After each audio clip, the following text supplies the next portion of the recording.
Gloria a Dios. Dios te bendiga mucho, familia. Qué bueno que podemos estar juntos para alabar a Dios, para bendecir el nombre del Señor. Para aquellos que nos visitan el día de hoy, mi nombre es Yasmel Reyes, soy el pastor de esta iglesia. Es una bendición que puedan estar hoy con nosotros, aquí juntos, y son bienvenidos siempre en medio de nosotros. Como les había dicho hace unos instantes mientras cantamos, esta temporada es una temporada donde nos acercamos a Dios. Es un recordatorio, aunque todo el año deberíamos hacerlo. Es pues el momento que separamos para decir, Padre, antes de Semana Santa, antes de recordar pues allí que tú moriste en la cruz del Calvario por cada uno de nosotros. Queremos recordarte que sin ti no somos nada. Cámbianos, transforma nuestras vidas. El día de hoy quiero invitarte que me acompañes a la palabra que se encuentra en el libro de Génesis capítulo 1 en adelante. Capítulo 3, verso del 1 en adelante. Génesis capítulo 3, verso del 1 en adelante, un texto súper conocido. Dice así la palabra del Señor. Y la serpiente era más astuta que cualquiera de los animales del campo que el Señor Dios había hecho. Y dijo a la mujer, ¿con que Dios os ha dicho no comeréis de ningún árbol del huerto? Y la mujer respondió a la serpiente, del fruto de los árboles del huerto podemos comer, pero del fruto del árbol que está en medio del huerto, ha dicho Dios, no comeréis de él, ni lo tocaréis, para que no muráis. Y la serpiente dijo a la mujer, ciertamente no moriréis, pues Dios sabe que el día que de él comáis serán abiertos vuestros ojos, y seréis como Dios, conociendo el bien y el mal. Y cuando la mujer vio que el árbol era bueno para comer, y que era agradable a los ojos, y que el árbol era deseable para alcanzar sabiduría, tomó de su fruto y comió, y dio también a su marido que estaba con ella, y él comió. Entonces fueron abiertos los ojos de ambos, y conocieron que estaban desnudos, y cosieron hojas de higuera con los que se hicieron delantales. Oramos, Padre, gracias por tu palabra. Háblanos hoy porque te necesitamos. Necesitamos la luz que alumbre nuestro camino y nos dé entendimiento y sabiduría en ti. En el nombre poderoso de Jesús. Amén y amén. Desde el propio principio de la humanidad, desde el mismo capítulo 1 del libro de Génesis, Dios les dio dos mandamientos muy claros a Adán y a Eva. El primer mandamiento les dijo, multiplicad y fructificad. Y el segundo mandamiento les dijo, gobiernen la creación. Fue así de simple el mandato de Dios. Dios les dice, ustedes están en este lugar con un propósito. Número 1, fructificar y multiplicarse, tener frutos, ser fructíferos en lo que hacen. Y número 2, tener dominio, enseñorearse sobre lo que les he puesto en las manos para que puedan ser los que lideren la creación. Ustedes saben y conocen de sobra la historia, y la realidad es que todo fue completamente opuesto. Y la creación que ellos tenían que gobernar, terminaron siendo gobernados por aquella creación. El mandato de Dios eran ser fructíferos, pero para ser fructífero tenían que gobernar, tenían que liderar, tenían que ser sacerdotes en aquel lugar donde Dios les había puesto, pero todo lo contrario. Así que el pecado de Adán y de Eva comenzó a crecer como aquella pequeña nube que el profeta Elías veía a lo lejos, que simplemente mientras se acercaba la pequeña nube cubría todo hasta que todo estaba completamente oscuro. Así es el pecado. Así es los errores que cometemos muchas veces. Así de simple pasa muchas veces en nuestras vidas, donde cosas pequeñas comienzan a crecer hasta hacernos completamente daño, hasta matarnos por completo. Lo triste que es muchas veces escuchamos mentiras que por más que nos las repitan terminamos creyéndolas. La mentira del diablo aquí, en el verso 6, les dijo, no van a morir. Y esta pequeña mentira comenzó a entrar dentro de ellos. Y mira qué interesante está, porque el propósito de Satanás nunca fue decir que Dios no existía. Satanás nunca dijo, voy a probarles que Dios no es real. Satanás nunca empezó a negociar con ellos para decirle, quien te habló fue una voz, pero no fue Dios. Dios no es real. Satanás nunca entró en esa conversación. ¿Por qué? Porque Adán y Eva tenían cercanía con Dios, habían escuchado a Dios, conocían de Dios. Nada le podrían decir que les convenciera de que Dios no era real. Cuando alguien sabe quién es Dios, nada de lo que te digan cambia la realidad de que tú sabes al Dios que sirves. Así que el diablo muy astutamente nunca quiso convencerles de que Dios no era real. Al contrario, lo que hizo fue distorsionar al Dios que ellos conocían, cambiar la imagen del Dios que ellos tenían. Y comenzó a traer palabras como, bueno, no es tan cierto lo que dice Dios. Bueno, quizás sí, pero no es tan así. Así que cuando empieza con pequeñas mentiras, aquellas cosas en nuestra mente, yo siempre digo que nuestros peores enemigos es nuestra propia mente. Nosotros somos nuestros propios enemigos. Porque en nuestra mente pasa todo. En nuestra mente ocurre todo. Toda decisión que tomamos, cada camino que trazamos, cada paso que damos comienza aquí. Y allí en su mente, dice el verso 6, que ellos empezaron a juzgar la situación. Pero había un problema aquí. Dios había dicho, obedezcan. Cuando Dios dice, obedéceme, es la parte de seguir ciegamente algo y no es fácil. Pero comenzaron a razonar en su mente. Yo quiero decirte, cuando quieres tú decidir algo, aunque alguien te dé todas las evidencias de que es algo malo, lo vas a hacer.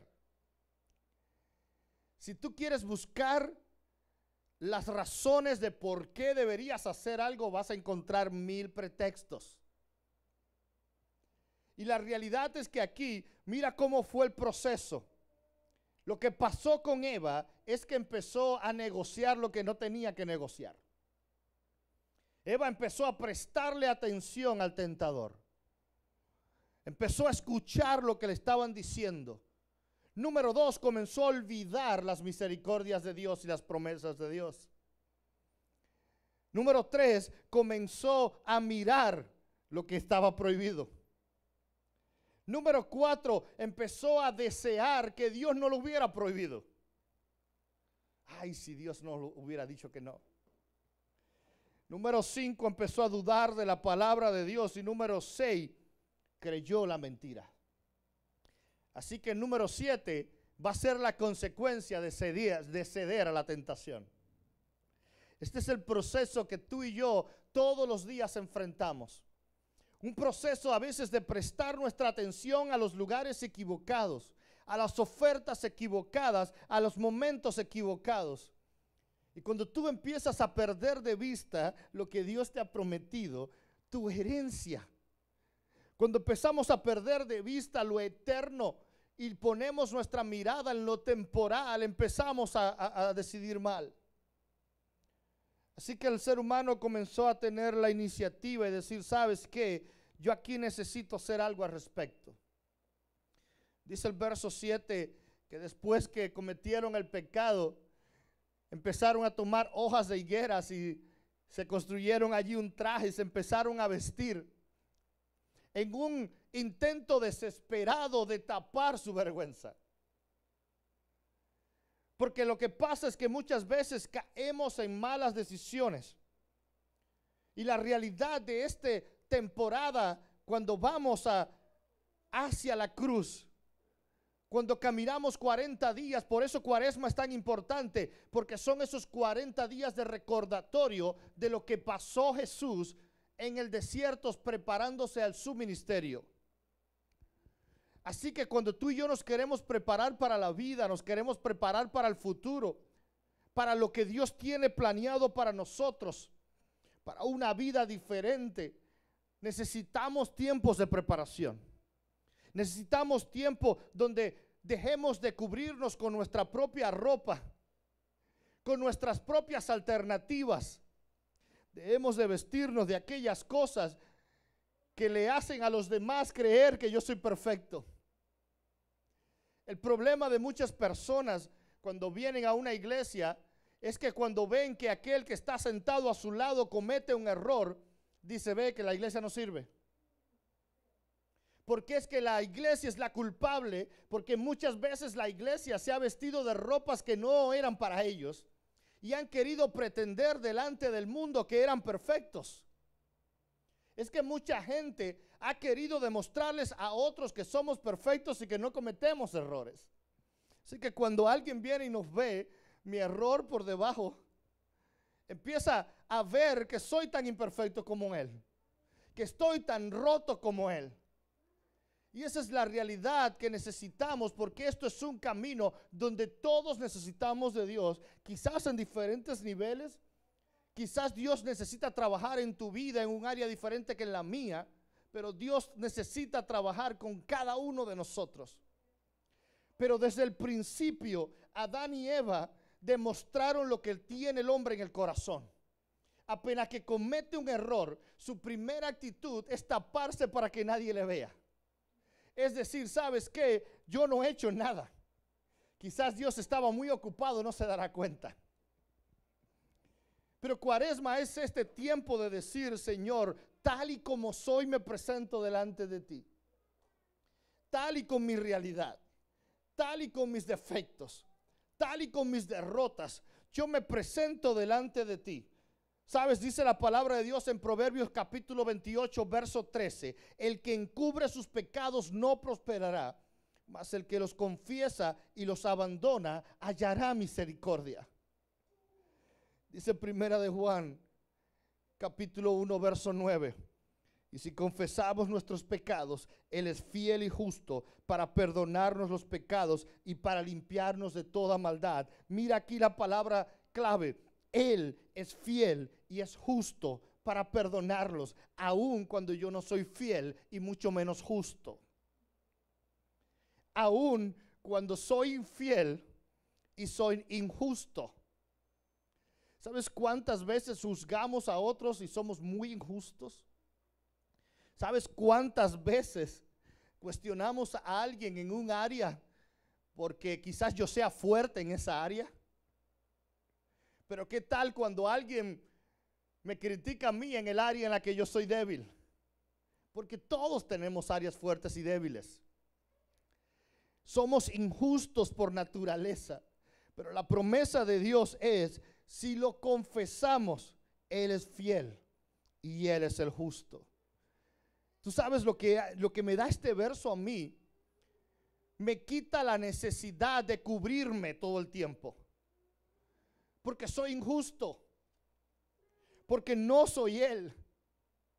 Por eso dice Él es el fiel, Él es el justo. Y Él es el que dice, si confiesas, si vienes, no lo cubras porque no prosperarás. Al contrario, abandónalo. De eso se trata este tiempo, hasta la Semana Santa, hasta la cruz. Un recordatorio que allí Jesús llevó mis pecados a la cruz del Calvario. Y como dice este gráfico en pantalla, nos marcó. Hemos sido marcados. Pero sabes, hay una diferencia entre aquellos que han sido marcados por el mundo, aquellos que han sido marcados por Dios. Todos hemos sido marcados de alguna manera. Todos a veces hemos sido marcados por traumas de la niñez.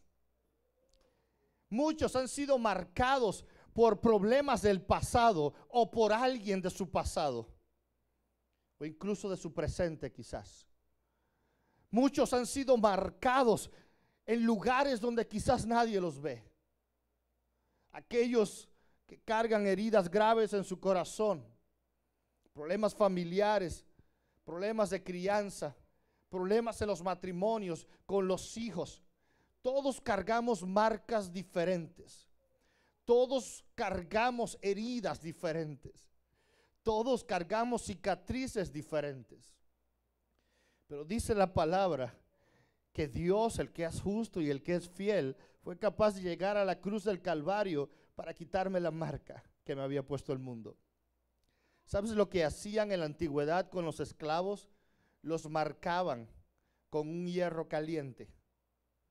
Y no lo marcaban en un lugar oculto.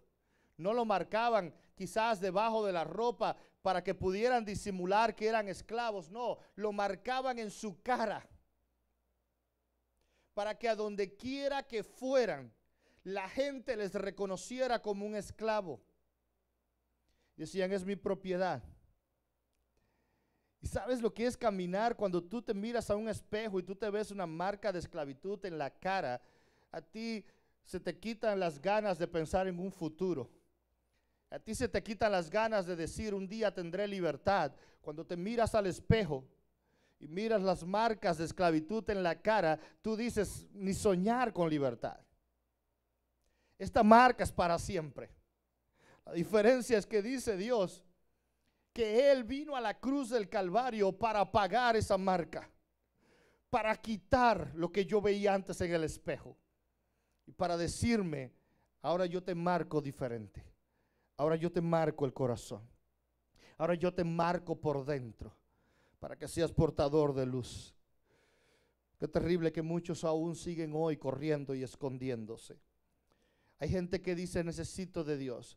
Hay gente que reconoce su problema y su necesidad, pero hay tantas cosas increíbles que le gustan tanto afuera, que sigo escondiéndome, que sigo corriendo como Adán y Eva en el verso 8, escondido entre los árboles, porque quizás tengo el deseo y la intención de que Dios no me descubra dónde estoy. Pero ¿a dónde iré? Dice la palabra. ¿A dónde me esconderé? No puedo ir a ningún lugar. Así que gracias que aun cuando corremos como Adán y Eva, gracias Señor que aun cuando vivimos escondiéndonos, aun cuando queremos cubrirnos, viene el verso 9 donde viene Dios y les dice, ¿dónde estás? Adán, Eva, ¿dónde estás? Sabes, en ningún momento yo vi al hombre buscando a Dios.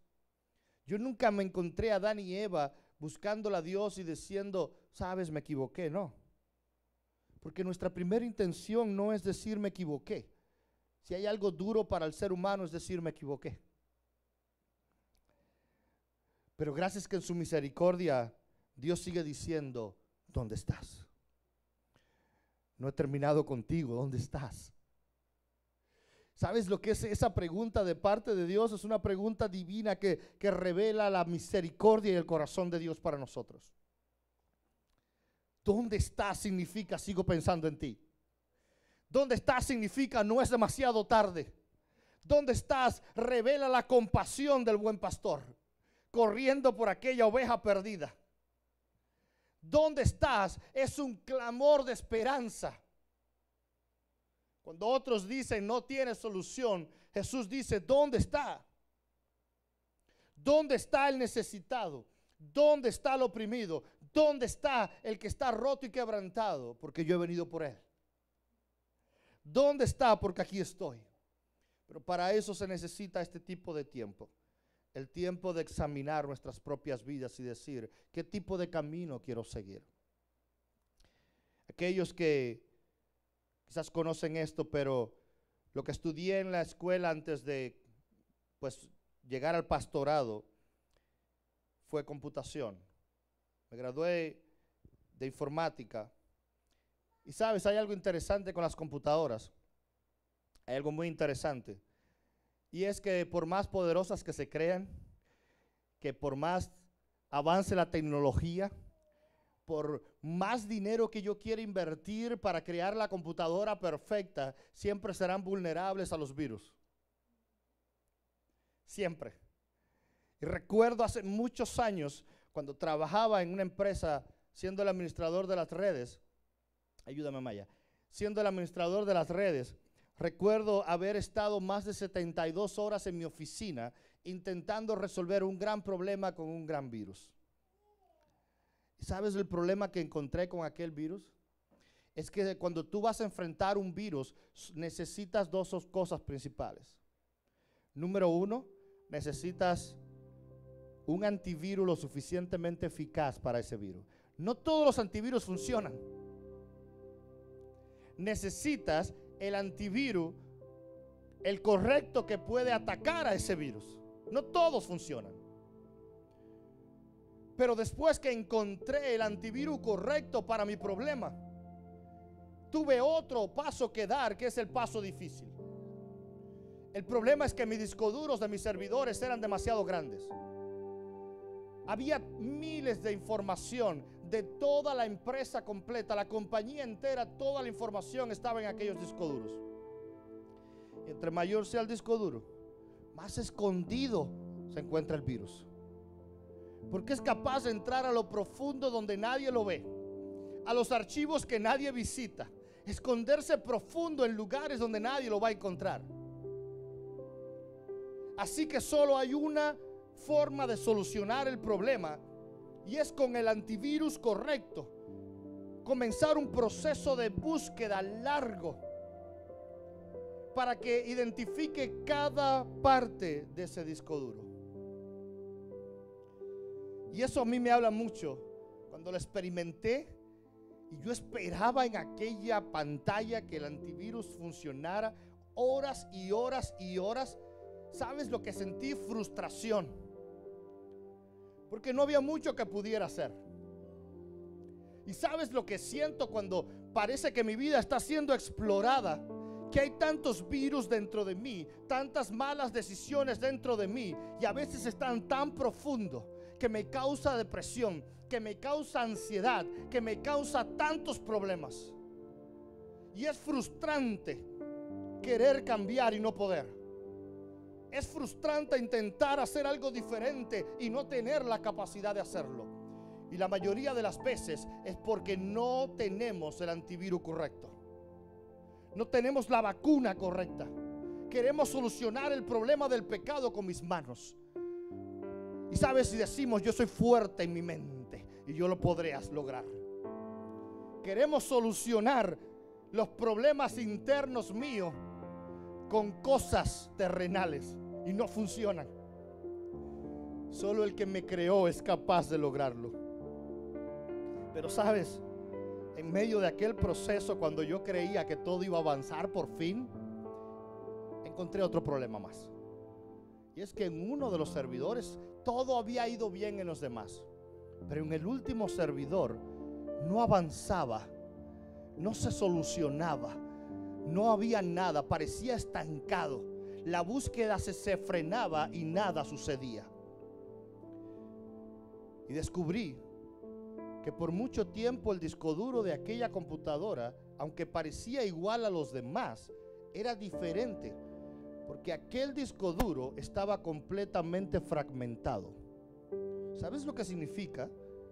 No te voy a dar una clase técnica hoy, pero lo que significa un disco duro fragmentado es que la información que está almacenada dentro está distribuida en pequeñas partes, y entre más se usa, más se rompe. Por lo tanto, cuando va a buscar la información, tiene que pasar mucho tiempo uniendo las partes. Y aquel disco duro parecía aparentemente igual que los demás, pero encontré un problema. El problema es que yo no lo había trabajado suficientemente y estaba completamente roto. Así que por más que intentara hacer lo mismo que le hice a los demás, parecía que no se arreglaba. Porque primero había que arreglar el disco para luego intentar solucionar lo demás. Y hay cosas que a gente le funciona que a otros no le funcionan. Hay gente que es capaz de poder levantarse un día y decir lo voy a hacer. Hay otros que no. Hay otros que simplemente están tan rotos de la vida que no son capaces por sí solos. Hay gente tan dañada realmente que parece que nada funcionara. Pero qué bueno que la misericordia de Dios nos alcanza a todos, no importa lo que tengamos. Así que dice el verso 21 del capítulo 3 que el mismo Dios tomó pieles de animales y les hizo una nueva ropa. Los cubrió nuevamente y les dijo: yo los voy a hacer completo. Yo los voy a hacer diferente. Yo voy a cubrir su desnudez. Yo voy a cubrir sus pecados. Yo voy a cubrir todo esto. Así que hoy Dios, iglesia, te dice: ¿dónde estás? ¿Dónde estás? Porque dónde estás significa unos en un nivel diferente a otros, en problemas diferentes a otros, pero Jesús te dice: yo te alcanzaré justo en el lugar donde estés. No importa si parece demasiado desierto, allí te alcanzaré, y allí te arreglaré, y allí te daré una nueva oportunidad, y te cubriré nuevamente, y te abrazaré nuevamente, y pasaré a unir cada una de esas piezas rotas de tu disco duro, de tu corazón, para que seas nuevo nuevamente. Es tiempo de empezar a romper patrones del pasado. Es hora de empezar a detener aquello que tanto daño sabemos que nos hace. Es hora de empezar a permitirle a aquel que me creó que me haga completo nuevamente. Así que te repito una vez más, Primera de Juan capítulo 1 verso 9. Si confesamos nuestros pecados, Él es fiel y justo para perdonarnos y limpiarnos de toda maldad. Así que yo quiero invitarte, mientras el grupo de alabanza me acompaña aquí al frente, yo quiero invitarte que cantemos una última canción y podamos terminar juntos el tiempo de hoy con esta invitación de decir: renuévame, transfórmame, ya no quiero ser igual, porque todo lo que hay dentro de mí necesita ser cambiado, Señor. Todo lo que hay dentro de mí necesita ser transformado. Así que ¿por qué no te pones en pie con nosotros una última vez y dedicas unos minutos en el lugar donde estás a olvidarte del hermano que tienes al lado, del problema que dejaste en casa? Olvidarte por un segundo aquello que estás batallando y aquello que estás enfrentando. ¿Y qué tal si por un momento nos olvidamos de todo lo demás y nos concentramos en este momento justo en el que estamos, donde hay una invitación de parte de Dios para ti ahora mismo, diciéndote: ven a mí todos los que estén trabajados y cargados, y yo los haré descansar? No te escondas más. Ven a mí y te haré completo. Ven a mí y te voy a renovar.